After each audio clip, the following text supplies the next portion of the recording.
बात आज की चैनल के कार्यक्रम आर पार में मैं सुरेंद्र चतुर्वेदी आपका स्वागत करता हूं। तूफान जब नाव डुबोए उसे मोदी पार लगाए, जिस नेता खुद ही डुबोए उसे कौन बचाए।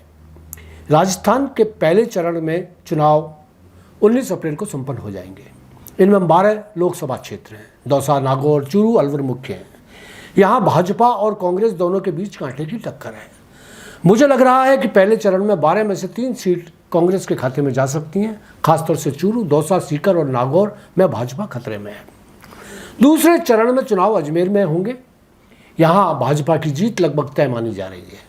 कांग्रेस के रामचंद्र चौधरी यद्यपि जातीय समीकरण के आधार पर मजबूत स्थिति में है, मगर भाजपा संगठन के रूप में उन पर भारी पड़ रही है।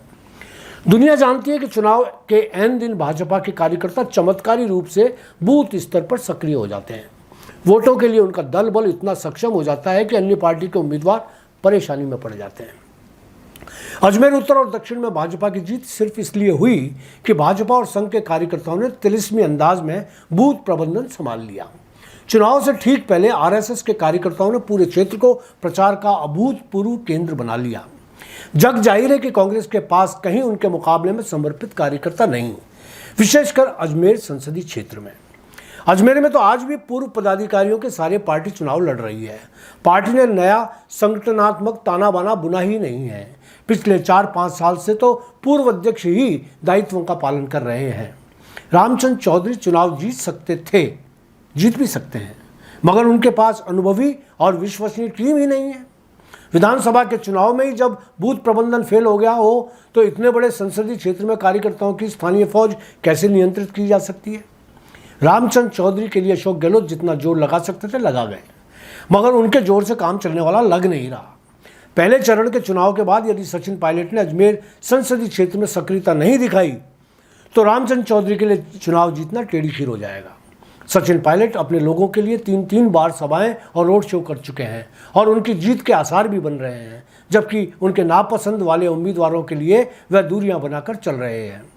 अजमेर में जाट मतदाताओं पर इस बार रामचंद्र चौधरी का पूरी तरह कब्जा नजर आ रहा है। भाजपा के भागीरथ चौधरी विधानसभा की तर्ज पर जाट मतदाताओं के लिए दूर की कौड़ी बने हुए हैं।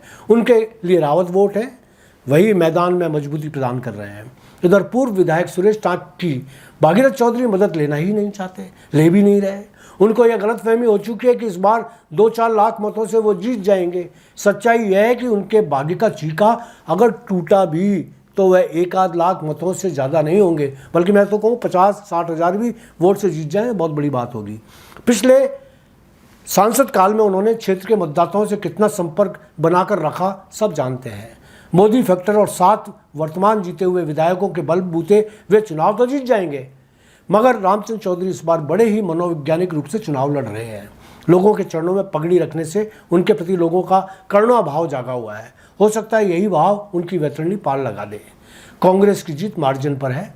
यदि सचिन की कृपा दृष्टि हो जाए तो शायद उनकी जीत सुनिश्चित हो जाए, पर फिलहाल ऐसा लग नहीं रहा। ईश्वर दोनों उम्मीदवारों को सद्बुद्धि दे। आज इतना ही, धन्यवाद।